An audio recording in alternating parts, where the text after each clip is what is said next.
Hey, how you doing? Let me tell you about a great deal. Why don't you come on over to the premium smoke room? There ain't no smoke like premium smoke. I'm talking about 4 premium podcasts. I'm talking about Miss Spit Queen and the Porn Rap Star. I'm talking about Pilgrim on Wrestling.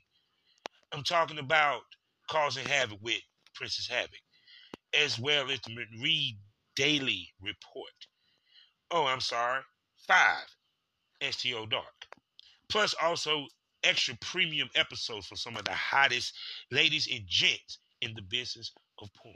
And all this for $4.99 a month.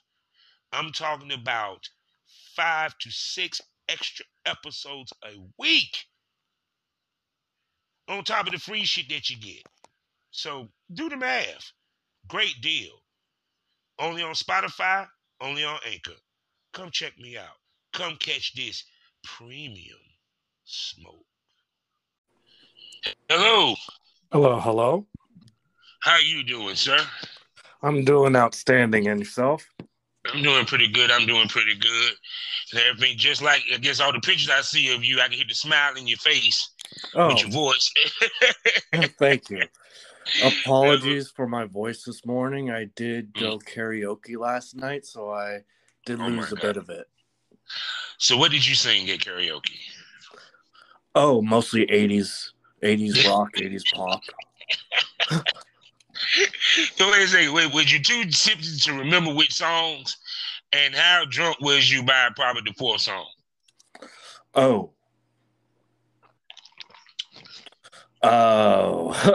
How drunk? I was groovy by the 4th song. I had enough liquid confidence to nail those notes, at least in my own head. I'm sorry, that's one thing I love. I love karaoke. Actually, that's the only way I really can drink is when I do karaoke, because it's like the more I sip, the more I want to sing. Yes, that's certainly true. And I go in too. I might find something from the 80s. I might even go find something like, I love to get like Al Green. Oh, for the good that's time. Smooth. I love singing that and stuff, man. I ain't been to a good karaoke in a minute. I don't know if they still even do it around this motherfucker, to be honest with you. So, but shit, but you out there in Vegas, so is it just regular karaoke, or is industry karaoke? I see they be having little industry karaoke shit too. I try to keep those separate, but yesterday was just among friends' birthday. Yeah, it feel good to be able to kick back, and even though that we porn stars, it's like we still like to live a regular life to a certain extent. Yeah, we're no different. Yeah. Just because we're sex workers doesn't mean that without people. Yeah, because our lives not built around just fucking all day. Yes. Not even this... Yeah, we're not fucking around all day. We actually have lives. Oh yeah, most definitely. And then I hope to do it, but by May 4th, so I can take pictures. I plan to get a lightsaber. I said, fine. I said, something, I got to have them, because I didn't even know that they made them like that, and seriously make them. I'm like, really? Because I ain't want to just like get some bullshit one that you would get from like a Walmart or a Target. I want some special shit. So I've been checking that shit out and everything.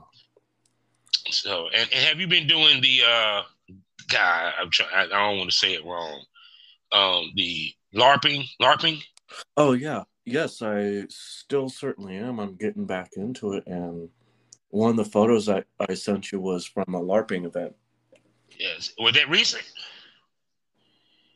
That was the one where I'm wearing armor. The one that I'm smiling big on. Yeah.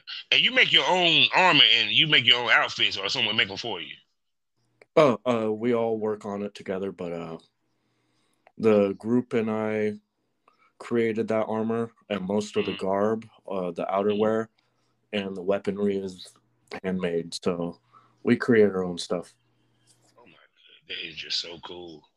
See, I wish we had that when I was younger, but that's something I would have got into versus just doing just regular Dungeons and Dragons. Even though I kind of enjoyed that, because it's just funny how Dungeons and Dragons literally became the video games now. No more dice, no more die. I don't know if did people even play the board version of the Dungeons and Dragons tabletop anymore? version still exists, but it's becoming very modernized and it's all electronic, so it makes it easier. But I still enjoy painting those little minifigures. Yeah. I remember when I was a kid, they used to have those the armor, like the middle aged armor guys. Like they had the little whole army like at the finger hut. Or the with the hobby shop, I guess they would call it, Hobby Lobby at the time. Yeah, those are all those hobby shops are now getting replaced by other businesses. It's all online now, which is unfortunate. Love those hobby shops. Yeah, because their little displays was hot, yo. They have the display. They have display for if it's medieval. Then they had a display for the Civil War. Then they had a display for the like World War II or something. And those shits be hot. And I mean, one had a Robotech one, like the mech one. Because I tried to play the Robotech. Damn. Okay, I was a Gundam kid, so I'm on board with you on that. See. Oh no, I'm about Gundam. What you talking about? Robotech. That's classic. Older, right?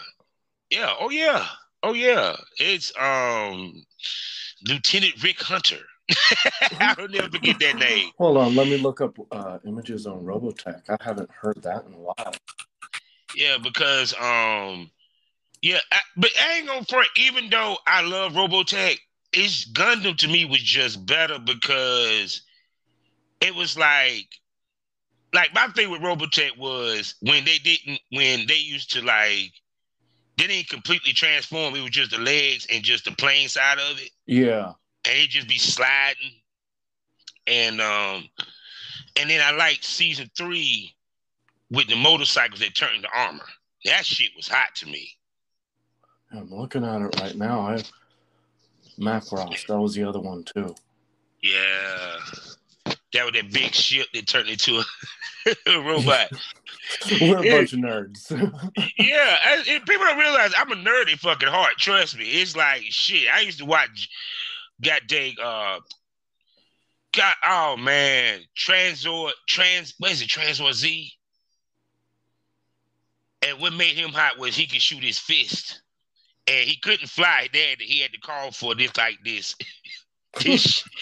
this plane to get on his back to make him fly. And then they had Aphrodite A. Okay, look. I'm just gonna say this. Japanese, they some freaks. Japanese are some freaks. The missiles came out of her titties.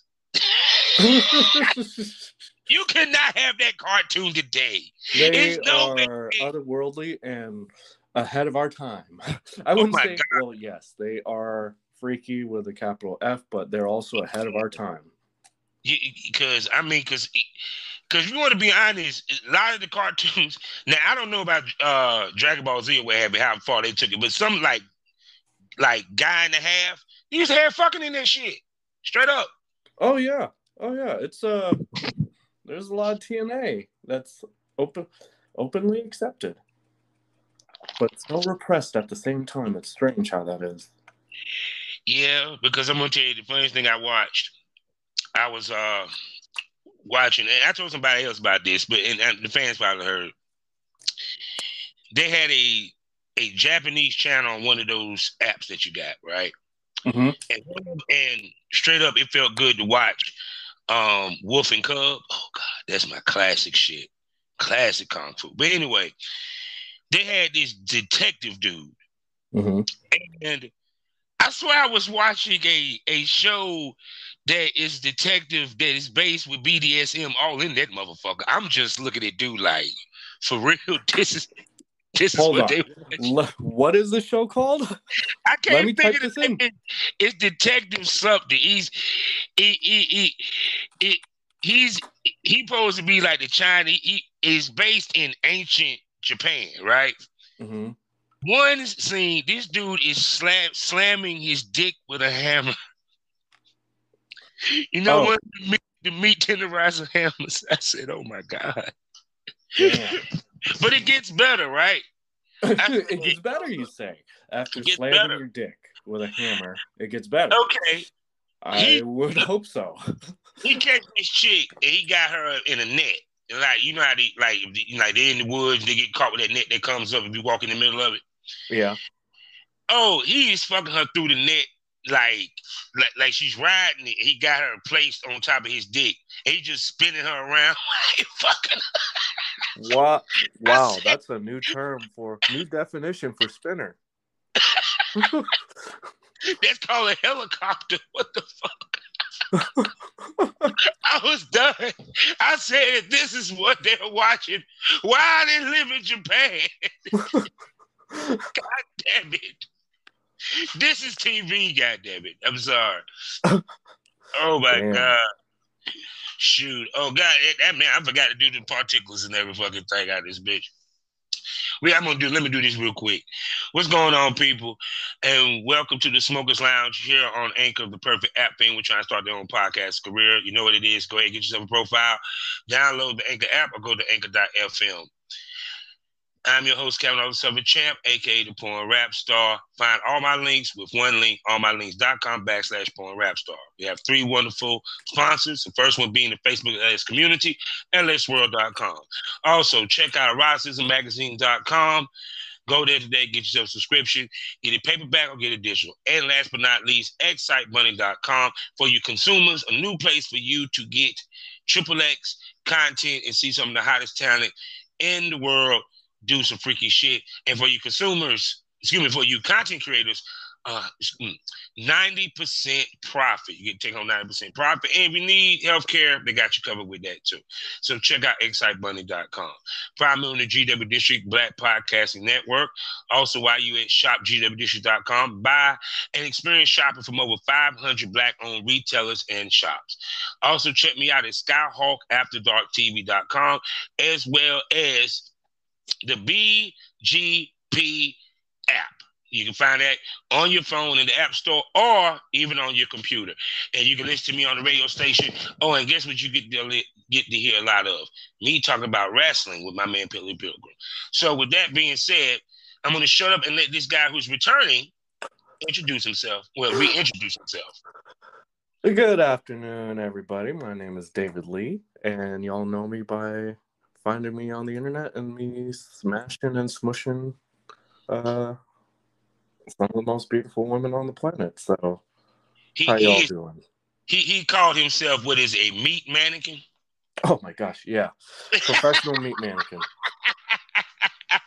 See, now his interview hasn't dropped yet. So, like I tell people, I pre-record everything. So you probably will hear this before the interview anyway. So we're not going to mention the interview but so much. But yeah, that's one of the things that he called himself as a meat mannequin, period. And he is a guy who has been really on the come up, doing major things, doing major shoots and everything. And how has it been since we last talked? Because, I mean, I follow you and everything. And you've been a busy fella since we last talked. Oh, since we last talked, I'd say performing has been like 2 years, a little over 2 years maybe. And since we last talked, only a handful of months, but it seems like this profession and life in general has been going by so fast, just rock star kind of fast. So just doing my best to take it one day at a time. Because I know I'm pretty sure that your workload is kind of picked up. And you probably became a little bit, let's say, more in demand, period. How have you been able to handle that, because I mean, like I said, from following you, I'm like, yeah, motherfuckers want to see some David Lee. They want to see some David Lee. Sometimes it's refreshing to hear that. It really is, because sometimes some of the comments are just so destructive and hilarious that it's interesting to see both sides of the rainbow on that. Yeah. Yeah. So with you being male talent and you been in the business for 2 years and everything, um, the one thing that we always hear about, and we keep it real here, is the horror stories that females deal with when it comes to male talent, from them being thirsty, lack of professionalism, and stuff of that nature. Um, Mm-hmm. when you hear stuff like that, what do you contribute to why guys that might end up happening in this industry?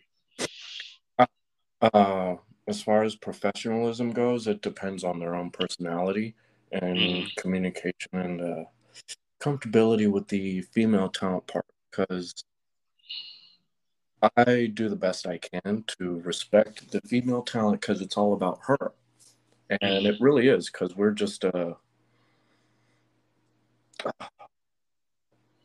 performers in Mm-hmm. this work and to get the job done. And I try to I keep my mind frame in that set and to have the utmost respect, professionalism, and just support for everybody on set and the female talent because I can't speak for all the other male talents, but there are horror stories on both sides, Mm-hmm. and it doesn't matter race, sex, or upbringing or background. If you have respect for another person and treat them as such, it is reciprocated. So, guys or gals that have a bad day, you gotta leave.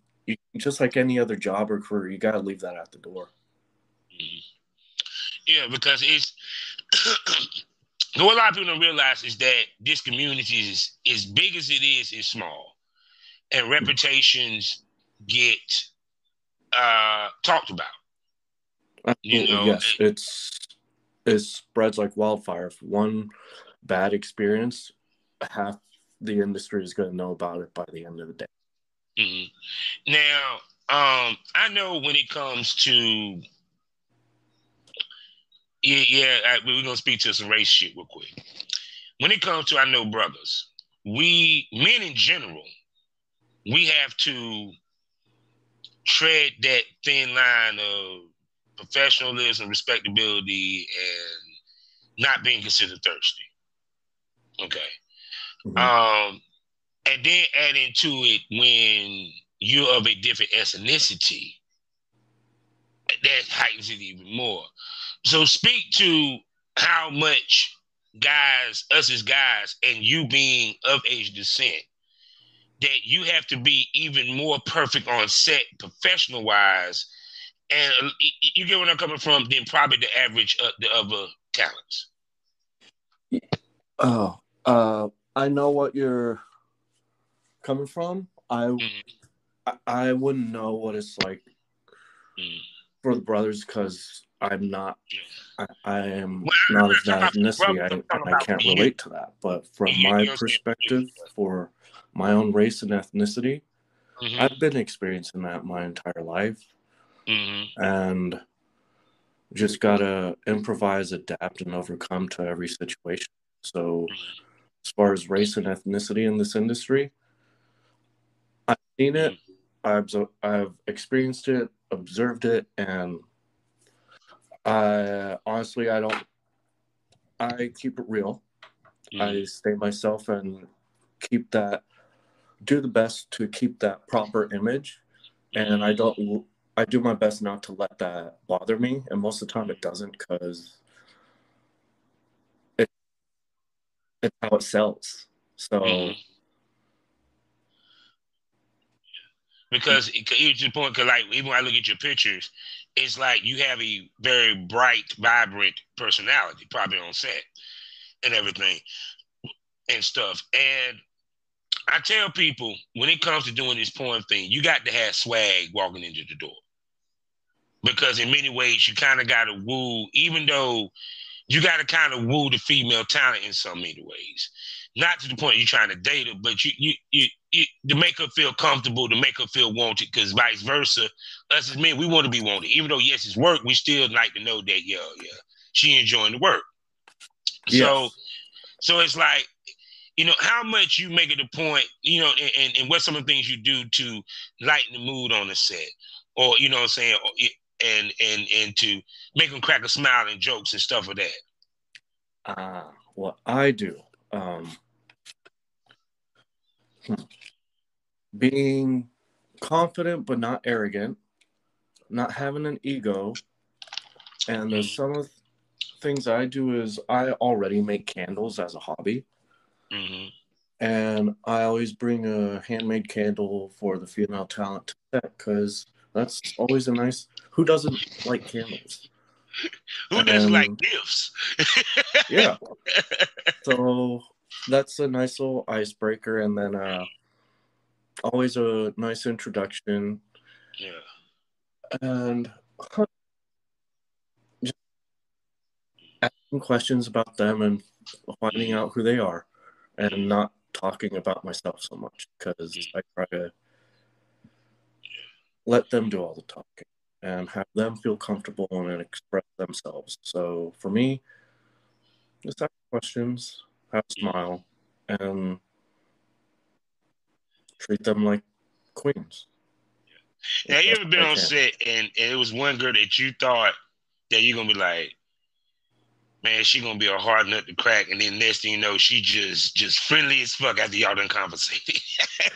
Yes, yeah, and that's always a nice thing to find out afterwards. To find out from other people or other talents or directors that, oh man, she's such a hard person to work with, and then finding out that I was able to make her smile. All right. All right. Yeah, and plus, people don't realize how much the directors pay attention to your interaction with the girls. Oh, they're excellent body readers. They're like the best directors can pick up on that, and all like I could turn my head and we'd be able to make eye contact and raise an eyebrow and know what each other are thinking. Yeah, that's excellent communication without having to speak. Yeah, but not only to that, also to like when it comes to booking, because they'll look at you and be like, okay, let's see how you interact with that girl. Okay, the girl enjoyed working with him. Okay, I would love to bring him back. I don't think male talents take that into account too when they go on set because they're so focused on the chick. They're not thinking about that this director and this producer is he might be on the fence to bring you back. So how you interacting with the girl and how you interacting on set might make him decide, yeah, I want to bring him back. Or even tell others to book you. You know what I'm saying? Yes, you're absolutely right about that. And those are other variables and factors that as a male talent need to keep in mind and have and not constantly think about, but just always be aware of. Mm-hmm. Yeah. So, um, what do you say to guys who try to fuck talent off camera, try to fuck the girls off camera? For content or for fun or just because they Fuck enjoy each off other's camera. company? It ain't no camera involved. it like put it this way, like for example, he's hitting on her on set, trying to have a date with her, and stuff of that nature. Because like I said, when you get to a certain level, that is kind of frowned upon, for what I remember to a certain extent. So it's kind of like with and two also you have girls who also would, let's say you fuck them on camera, she ends up liking you, she wants to see you off camera type situation. You feel where I'm coming from?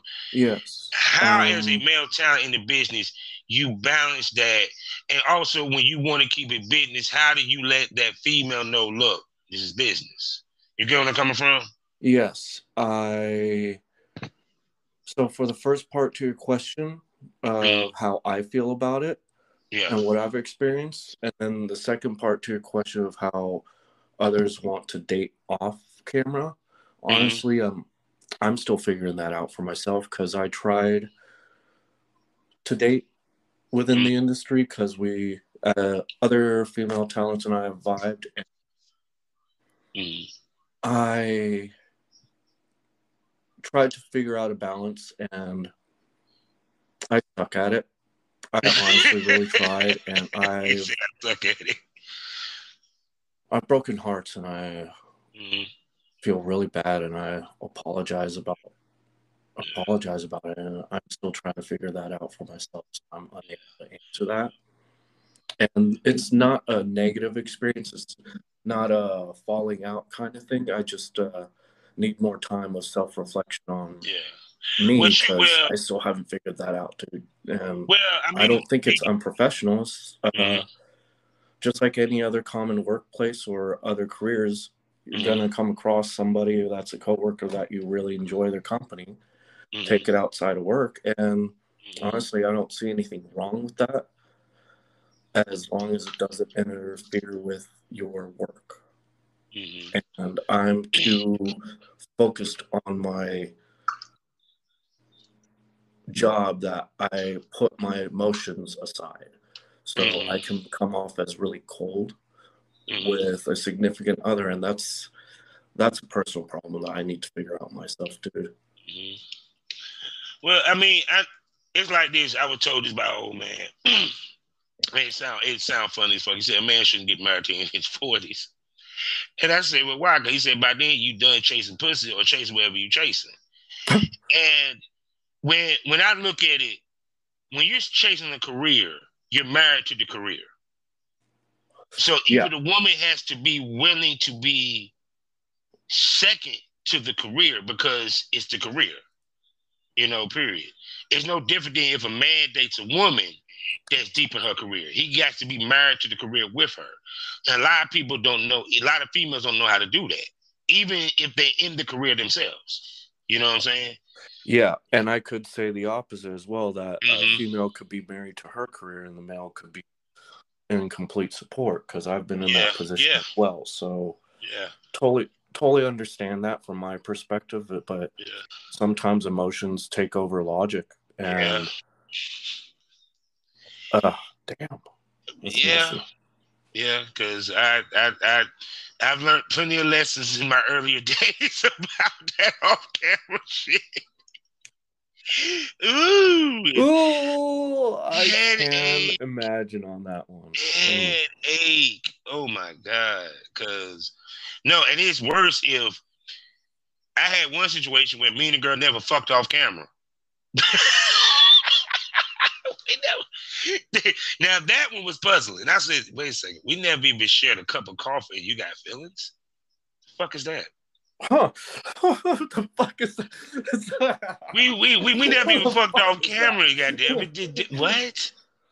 I mean, but like I said, it's a double-edged sword because when it's a business that's based around sex, and there's nothing more emotional than sex in some ways, So it a lot of people can't separate it, Yeah, and there's a business where you kind of got to separate it, because if you don't, yeah, it could destroy a lot of shit.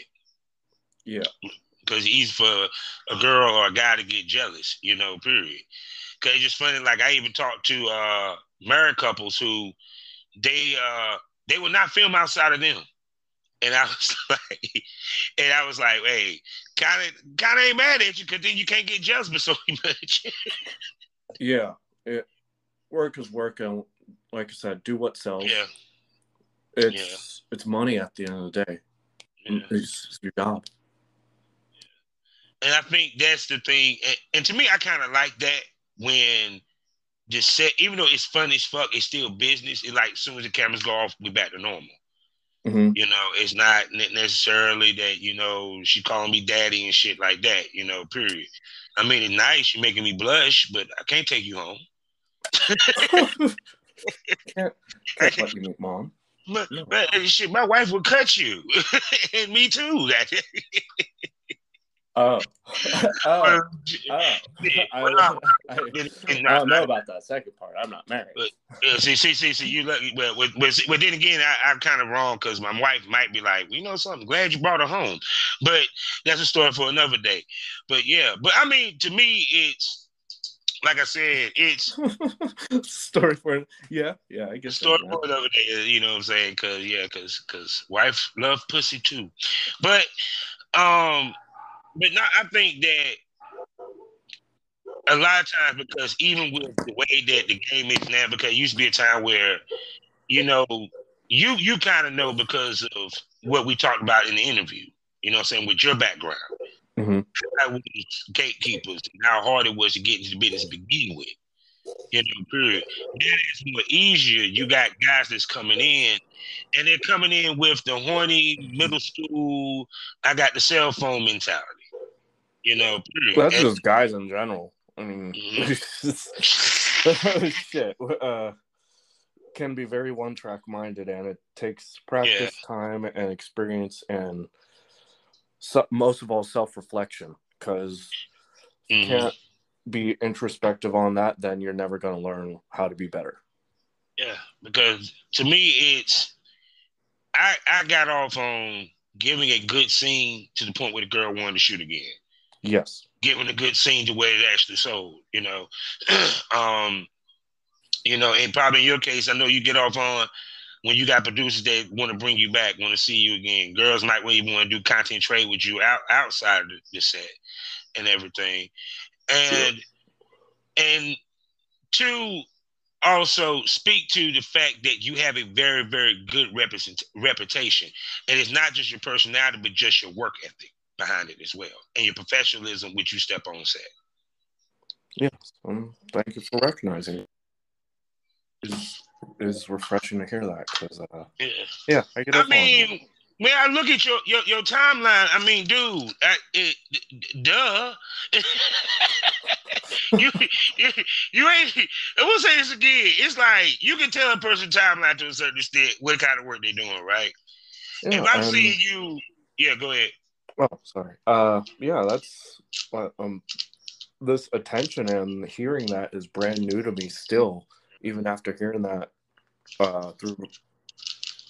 throughout this career so far, because I've never gotten that kind of attention before, and it's doing the best I can not to let it go to my head or blow my head up or the ego, you know. So try to keep it small, but still, it's unbelievable to get that kind of support.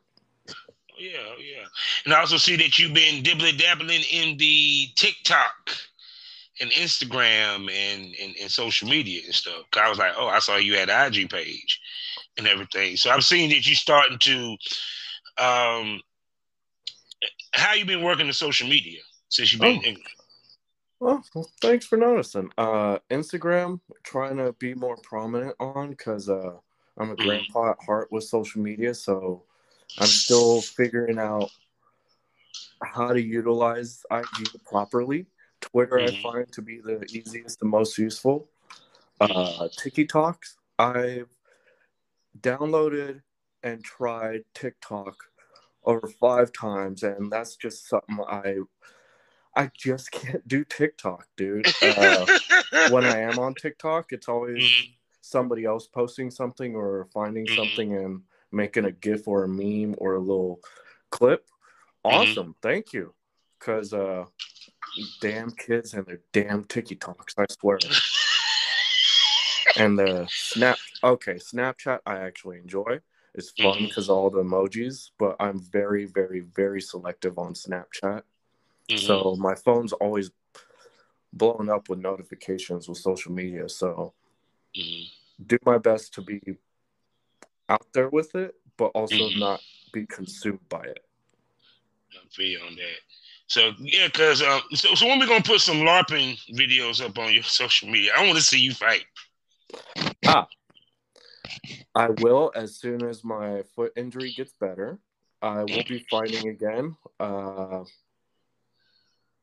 LARPing, it's difficult because I'll have to blur the other faces out. Yeah. But fighting wise, yeah, I'll be posting those because it's one-on-ones. It doesn't look like much. It just looks like 2 people swatting at each other with pool noodles. But in big events, like with lots of bodies, it's chaotic and it's exhilarating and it's hard to focus on one thing. It's exhilarating and I'll be posting those. Yeah, because I was like, ain't no way where I was like, wait a second. I was sitting there scrolling like he gonna post some LARPing soon. I want to see what he can do with the fighting. Cause I'm sorry, it's like just the outfits and the armor and shit. I'm like, I'm jealous. I wish I could make shit like that. Yeah, and I also found out through other people, mostly Europeans, that oh, Americans when we LARP, we do it okay, but Mhm. looking at the European stuff, they know how to do it right. So as soon as COVID isn't really a thing anymore, that's on my bucket list is to go to Europe and go to a full like Oh, village I can for a imagine. week and experience that. It would be like Europeans trying to do a makeshift Wild West. Mm. So obviously, it Yeah. wouldn't be better than in the Southwest in America. Why Mm. not medieval LARPing in Europe? You know? Well, I'm pretty sure that like their LARPing is on a totally different level than what y'all doing. Oh, But fuck yeah! just It's because it. yeah, it's they do it right. We as Americans have too much on liability Mm, and health mm, that we our weaponry is entirely different. It is for as safe as you can make it, but it doesn't look as good. mm. And them Europeans, they fuck each other up, and that's exactly what I want. Oh my God, he gonna come back bruised. Yeah, He gonna I be mean, bruised. shit. My first LARP event, I dislocated my shoulder. Good. That's why I had to make that leather armor in that picture, is Mm-hmm. because my left shoulder was dislocated, so I had to make something for that. Hence the armor. And the second event, my floating rib was broken from a 7 foot spear. Oh, Damn, wait a it's second. great. He hit you with it. Oh, she hit me with it. Oh, she She's hit an you. excellent spearman. Oh my God. Oh, so she was. So she was twerking this. Okay. Oh, She was no doing staff sexual work. innuendo there. There was a 7 foot spear that broke my rib. No. Cause that means she's good with staff work. I mean, Yeah, all I mean, right. that might sound Good funny to observation people, there. but Yeah. I mean, I can't think of the actual. Well, I can't say I don't think of bujitsu because bujitsu I think it has to do with the sword. I'm talking about when they use the staff, fight with the stick. Oh yeah. Stop thinking dirty, people.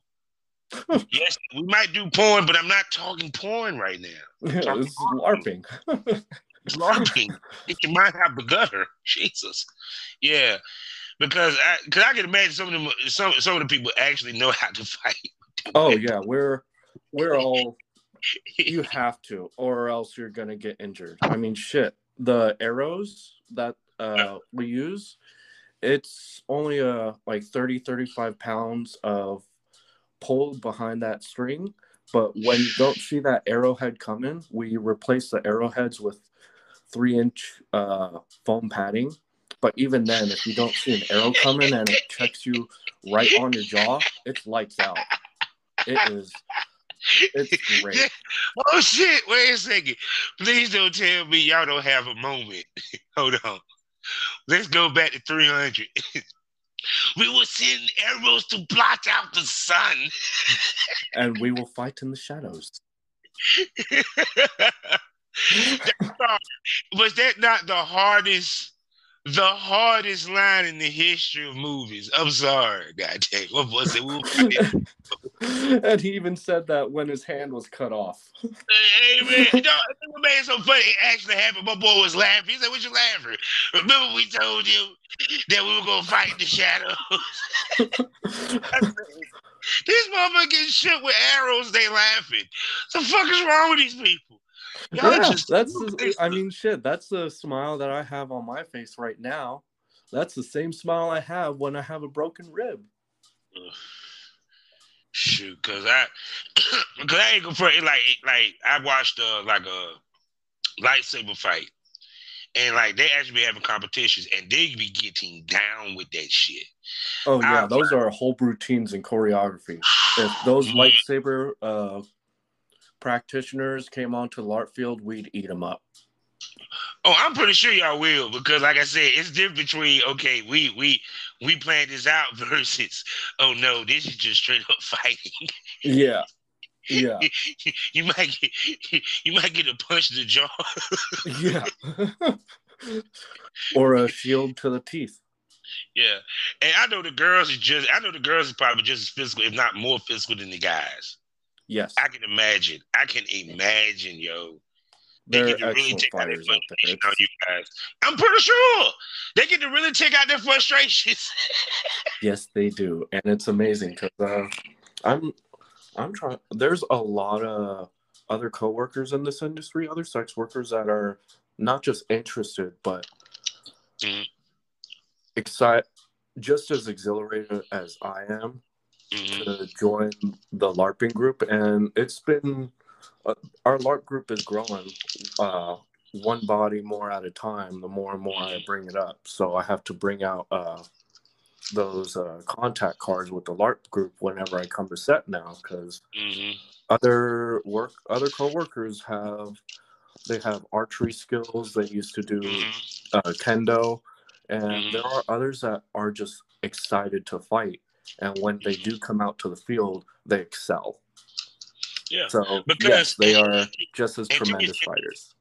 it's a escape. It's a stress reliever. Hmm. Period.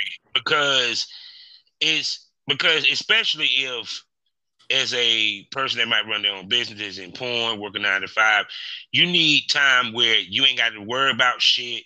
Think about business, think about work, think about life, and just have fun. And that's what LARPing represents. Yeah, And you know, and the LARP community doesn't care about your profession or career. It is you're there as your own game character. You forget about work. You don't have to talk about work. And honestly, I don't even know the first real names of a lot of the people I know in LARPing because we all go by our game names. Mine mm-hmm, is Starland. They only know me by Starland. mm-hmm, And mm-hmm. I've been with this LARP group even before performing. So when they found out that I am on the internet, oh, okay, that's cool. You want to go out in the field and fight? Yeah, That's all they care about. We don't give a fuck that you fuck all them broads. yeah, Dude, are you exactly, gonna have my back in this battlefield? exactly. Yep. Can I count on you to cover my ass? Yes. I'll be teaching. I'll be like, you got enough energy to fight on this field, bro? I don't want you to pass out with all that pussy you get, dude. Mason wanted to take my ass out because I knocked out the last time. Yeah. Funny thought with that is bringing other coworkers to LARP group and got to remind them that this isn't set. This don't wear anything that's too revealing because it's not combat effective. No, no, no. Go ahead and wear something that your tits out. And think them titties they gonna get hit by an arrow. Yeah, because they don't care. They They're will still gonna shit. drop you. Oh, I can believe it. Shit. Maybe I had to like on that shit. I would love to do that shit. Just for the fuck of it. I'd probably be so sore and beat up because I ain't the greatest because I had to get some training done before I walk on there because y'all take that shit very serious. Ain't Yeah. no way I would just bring my ass out there. No, no, no, no. I No. had to get me some training, some fencing, some bujitsu, you know what I'm saying? And then share a beer or a pint of meat at the end of the night with Oh your yeah. enemy, and then do it again the next day. That's what I'm talking about. That's better than a Renaissance fair. Fuck that. do Yes, y'all it have is. do y'all have observers? Like Like people that like just referees watch? and stuff like that. No, no, no. People that just sit out there and watch. Oh yeah, we call them non-coms, non-combatants. They Yeah, still dress up. They're still in character. They have their own entertainments, ways of having fun besides fighting. So yeah, the non-coms. see, I'll be the dumbass that after a while I'll be the non-con watching y'all be like, no, I'm getting out there next time. Fuck that shit. I'm getting out there. Hell yeah, that's totally I'm cool. coming with the Guardian out this bitch. Go So off to the side, have a drink or two, and then get back on the field if you feel like. That is just so cool. But like, where you going? We still fight. Hey, I'm about to smoke this blood. I'll be right back. I'm taking a break. Yep, exactly. Go back to your tent, smoke it up, forget about the pain, and come back out. And that'd be funny because you have about 5 motherfuckers like, hey, I'm going with you. Hold on. What those smoking sessions when you go back to the tent and light up? We call it what is it? Wizardry? Yeah. Something like that. There is a fun little term that we have. That's like, hey, let's go see the wizard or some shit like that. It is a thing. Oh yeah. And trust me, with the right weed, you will see a wizard. You think you be doing magic for real, goddamn, because you stuck. Yep. And plus, y'all live out there in Vegas. It's legal. Whoop-de fucking do. Yeah, we have some of the biggest dispensaries in America. My states suck. They still ain't made it legal yet. Oh, I'm sorry. Yeah, and then sucks. And then they shut down the shit in the Senate. You fucking pieces of shit. And you would think that legalizing marijuana is something small, is something simple, and it shouldn't even be a issue anymore. It's not even a drug. That's why I understand how they classify it as a drug. I can pull it from the ground and smoke it as is. I don't need to mix anything with it. I don't need to break it down. I can cook with it. Hell, it was one of the main sources of plants and income at the founding of America. I mean, it was hemp, tobacco, booze, and cotton. It is one of the founding. I mean, shit, man. It's just legislation can suck shit sometimes. People suck. Yeah, they do. They do. They don't want no one to have fun. Because at the end of the day, all y'all gonna do is just tax the fucking shit any goddamn way. So why not make it fucking legal? Yeah. Yep. I mean, because that's what y'all do it any fucking way. Shit. So, but once again, man, the way man, to win the war on drugs is just legalizing and taxing it. Basically. Because then guess what? The street dealer ain't got nothing to sell. Shit, that's a who the hell model example of the prohibition of alcohol and how that solved it. Yeah. Definitely did. Shit. So once again, another great episode with you, my friend. I told you I wanted to bring you back. Oh, thanks for having me.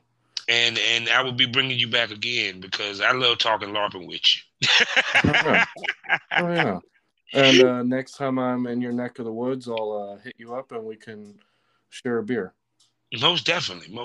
So with that being said, tell everybody where they can spend money on you, my friend. I'm sorry, what? Tell everybody where they can spend money on you.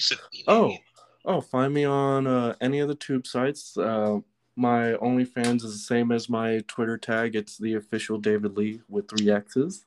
And my IG is... IG is the official David Lee with 1 X at the end. And Twitter and OnlyFans is Mr. MR David Lee 3 X's. So, yeah. So there check you myself go, out. Otherwise, just find me on the internet. Yes. And once again, another wonderful episode and another great guest with Mr. David Lee. And you know how we do, people. Life is a learning experience. What's the point of the experience if you didn't learn anything? Thank you for coming, Mr. Lee. Oh, thank you for having me. Yeah. Black Wall Street is now online, baby. That's right. Visit the GW District. Shop the very best in men's and women's apparel and accessories, home decor, office supplies, books, pantry items, and so much more. The GW District is a retail marketplace of Black-owned products and media. We're both veteran and Black-owned, and we're bringing you the best online shopping experience with products made by small businesses. Come and experience the GW District difference today at shopgwdistrict.com. That's shopgwdistrict.com. The GW District, a retail marketplace of Black-owned products and media. That's right. That's right.